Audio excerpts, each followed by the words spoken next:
তুমি সবসময় এবার তাকিয়ে থাকো কেন? আমার মাথায় কি সিংহ জিয়েছে? সিংহ যায়নি, তবে তোমার চোখে জাদু আছে। কেন জানি ম্যাগনেটের মতো লক হয়ে যায়। আবার ফ্ল্যাটিং? ফ্লার্টিং করতেছি না, সত্যি বলতেছি। বুঝতে পেরেছি। তৃষা, পৃথিবীর সবচেয়ে সুন্দর জিনিস দেখতে চাও? কি? তাহলে আমার চোখে তাকাও, অ্যান্সারটা পেয়ে যাবে। আরে এই তো ঘুরে ঘুরে ড্রেস দেখছি। তোমার ভাইটা যা ভালো না, সব ঘুরে ঘুরে ড্রেস দেখছি।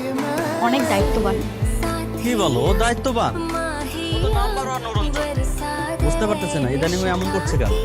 তুমি চুপ থাকো। নিজে তো ব্যস্ততার জন্য আসতে পারো, আবার আমার দায়িত্ববান দেবতাকে উল্টাপাল্টা কথা, তাই না?